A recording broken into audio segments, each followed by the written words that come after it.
Here's the truth. Every time you say yes when you mean no, you don't just disappoint yourself in the moment, you actually delay your own dreams, your freedom, and the life that you're meant to live. I know because I have been there and I've seen so many incredible, high achieving women with great visions stay stuck, not because they were incapable, but because they were trapped in a silent prison of people pleasing. So today we're going to be talking about how people pleasing gets in the way of you living fully in alignment with your dreams, and how to shift from constantly meeting everybody else's needs to fully owning your own worth, your vision, and your power. This is for the woman who knows that she's meant for more, but still feels pulled in 101 directions and never seems to get around to her own next level life. So the first thing we're going to address is focusing on everybody else but yourself. As a people pleaser, you become the go-to for everyone, the team, the clients, the family. You end up carrying the weight of everything. And yes, it may feel noble, and you tell yourself, if I don't step in, it might fall apart, and then who would help these people? There is a catch. When you are so busy holding everything together for everyone, there is no space for your own next level expansion. One woman I spoke with recently actually said, I started off being everything to everyone, and somehow I'm still in that position. And she had become keenly aware of the fact that being in that position meant that she was not going to be able to really step into leadership, the leadership that was required for the next level version of life and business that she wanted. So there's a big difference between leadership and self-abandonment that's disguised as dedication. So the next thing that you really want to look at is feeling unworthy of the big vision. So this second point is really important because you might have that big vision all mapped out to the next chapter of your business, the legacy you want to create, but deep down there's a whisper, and the whisper is, who am I to step into that? This is where people pleasing links directly with self-worth. When your worth is measured by how much you're doing for others, claiming a bigger vision for your own self might actually feel selfish. One CEO told me that part of it was proving my worth through accomplishments. And when she said this, absolutely, that's exactly what she was doing. The truth is, her worth, your worth, is not earned through achievement or approval. Your worth is the foundation, not the finish line. The third thing that we're going to discuss right now is not prioritizing investing in yourself. So people pleasers are often quick to invest in external things, systems, tools, partners, team members. But when it comes to investing in your own self, there is hesitation. And I've heard so many times, I'll spend the money on my business first.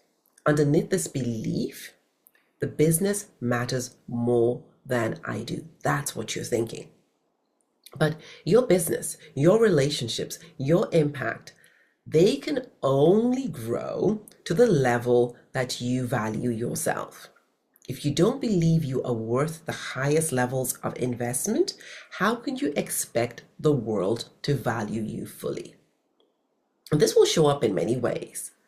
The extent to which clients are prepared to pay the prices you desire, the extent to which partners, either personal or business, are prepared to invest time and energy in being with you and supporting you? Or do they also treat you, or do you feel that you're treated as the last on the priority list? That's something I really want you to consider. Now, number 4 is fear of failure and disappointing others. Procrastination. So the sneakiest way that people pleasers sabotage their dreams is really by saying, oh, I don't want to disappoint anyone. I don't want to disappoint my clients or my partners or my investors, right? So they try and be responsible, make everything perfect, right? And one leader basically said to me that she had had a business plan and she had this business plan for years and everything was basically ready to go. But she had kept procrastinating and she began to wonder what was really underneath this. The funding was there, the vision was clear. Why was she not moving forwards? And it was simply because she was terrified of failing with other people's money. Do you know what the irony is? In trying to avoid disappointing others, she was guaranteeing disappointing herself. And every month, she waited another month, living smaller than her true potential. And guess what? Those whose lives she could really make a difference in kept suffering from the poor quality service they were getting instead of benefiting from the life-changing vision she had in store for them. You don't serve anybody by keeping your light dim. And here's what I want you to really hear today. You can be kind, care deeply, and still support the people around you. But when you stop putting yourself first, when you start saying yes to your vision and no to the patterns that drain you, then you become unstoppable. From people pleaser to powerful, from chasing worth to embodying it, from self-sacrifice to self-leadership. If you're ready to stop bending yourself into a pretzel, to fit into everybody else's needs, and to start living in full alignment with your dreams, I want you to connect on the link below and drop the word powerful in the comments of this message, because that's who you truly are. And when you step into that power, it is not selfishness, it is not arrogance, it is simply the only way that you are truly going to show up in love and make that difference you know you were born to make. That is the path. So the power is the instrument. It is not like a set of feathers that you parade around. So connect with me. Let's talk. I want to know which of the aspects of people pleasing is costing you the most. Love and light.